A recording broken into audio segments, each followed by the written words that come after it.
Mani homiladorlikda ayblashdi. Feruza Normatova va uning kundoshi Shahlo o'rtasidagi shov-shuvli mojaro avjiga chiqdi. Assalomu alaykum qadrli tomoshabin. Kunning tezkor xabarlarini o'tkazib yubormaslik uchun video ostida like tugmasini bosishni hamda obuna bo'lishni unutmang. Bu safar Feruza Normatova jim turmadi. Tarmoqlarda tarqalayotgan yolg'on gaplar, bo'xtonlar va videolar sabab u so'z olishga majbur bo'ldi. Uning ta'kidlashicha, ba'zilar baxtli hayotni ko'ra olmayotgani uchun turli bo'xtonlar orqali uning nomiga soya tashlamoqda. Men va turmush o'rtog'imni tinch qo'yinglar, deydi aktrisa Feruza Normatova. Mani homilador deb bo'xton to'qishyapti. Haqiqatni bilmagan odamlar ham mish-mish tarqatyapti, lekin endi men ham jim turmayman, deydi aktrisa. Feruza ochiqchasiga kundoshi Shahloni nomini tilga oldi va jiddiy da'vo qildi. Shahlo, men haqimda yolg'on gapirib, meni obro'sizlantirmoqchi bo'lding, lekin o'ylab ko'r. Menga ham sening haqingda yetarlicha videolar bor. Turkiyada va boshqa davlatlarda erkaklar bilan tushgan suratlaringni ko'rganman. Shu vaqtgacha men ham jim turdim, lekin endi yetar, deydi Feruza Normatova. Uning bu so'zlarida iztirob ham, g'urur ham, haqiqatni talab qilish ohangi ham bor. Normatova uchun bu mojaro faqat shaxsiy emas, balki obro', oila va nomus masalasiga aylangan. Men turmush o'rtog'im bilan baxtliman, deydi aktrisa.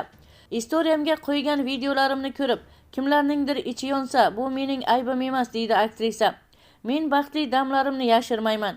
Chunki Alloh menga sinovlardan keyin shunday baxtga yetkazdi, deydi Feruza Normatova. Bu bayonot ommani ikkiga bo'ldi. Ayrimlar Feruzani qo'llab-quvvatlashsa, boshqalar bu mojaroni ortida yana kattaroq sir borligini taxmin qilmoqda. Haqiqatni vaqt ko'rsatadi, lekin bitta narsa aniq. Feruza Normatova endi jim turmaydi. U o'z baxtini, o'z ismini va oilasini himoya qilishga tayyor. Feruza Normatovani yig'latgan sir, haqiqat nihoyat oshkor bo'ldi.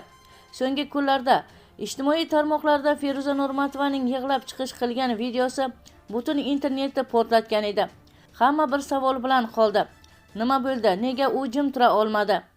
O'nlab yillar davomida sahnada, kino olamida yuzidan tabassum ketmagan bu ayolning ko'zlaridan oqqan ko'z yoshlar hamma narsadan og'ir kechdi. Uning yuragiga yetgan dard tasavvurga sig'maydigan darajada bo'lgan ekan. Feruza o'z bayonotida shunday yozdi. Qizlar, bugungi videoni rasmlarni qo'ymaydigan bo'ldim, lekin ular menda turibdi. Sekundga hayot-mamotni hal qiladi. Asosiysi erim bildi. Menga shu yetadi. Robbimga hamd bo'lsin, deydi aktrisa Feruza Normatova. Bu so'zlar ortida bitta faqat alam emas, haqiqatga bo'lgan chaqiriq yotardi. Uning gaplaridan anglashiladiki, uni shantaj qilishgan, nomiga dog' tushirishgan, hatto uning hayotini shubha ostiga qo'yishga urinishganlar ham bo'lgan. Feruza yana qo'shimcha qildi. Iltimos, menga va oilamga tegmanglar. Erimga nisbatan yolg'on so'zlar tarqatmanglar. Meni fohisha qilib ko'rsatishga harakat qilmanglar, lekin Alloh bor, deydi aktrisa Feruza Normatova. Bu voqea ortida kim yotayotgani hali aniq emas, lekin ma'lumki aktrisaga qarshi bir necha vaqtdan beri tashkil etilgan qora PR yuritilgan.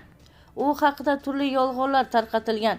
Uylanmagan erkaklar ismi bilan bog'lashgan, hatto turli videolar bilan tahdid ham qilishgan. Ammo Feruza Normatova oxiri jim tura olmadi.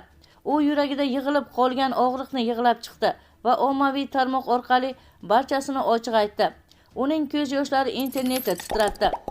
Bu voqea bir narsani ko'rsatdi. Mashhur bo'lish insonni temirdek qila olmaydi. Odam qanchalik kuchli ko'rinmasin, uning ham qalbi bor, yuragi og'riydi, deydi Feruza Normatova. Feruza Normatova bugungi kunda nafaqat aktrisa, balki sabr va iffat timsoliga aylandi. U haqiqat uchun yuzma-yuz chiqishdan qo'rqmaydi. Ha, Feruza yig'ladi. Allohga suyanib haqiqatni aytdi. Endi butun omma uning tarafida. Bu voqea faqat bir ayolning emas, balki o'z so'zini aytishdan qo'rqib yurgan minglab ayollarning ham ovoziga aylandi. Qadrli tomoshabin, sizga yetkazmoqchi bo'lgan xabarlarimiz shundan iborat edi. Shu va shu kabi xabarlarni o'tkazib yubormaslik uchun video ostida like va podpisatsiya tugmasini bosib qo'yishni unutmang. Bizni qo'llaganlarni Allohning o'zi qo'llasin.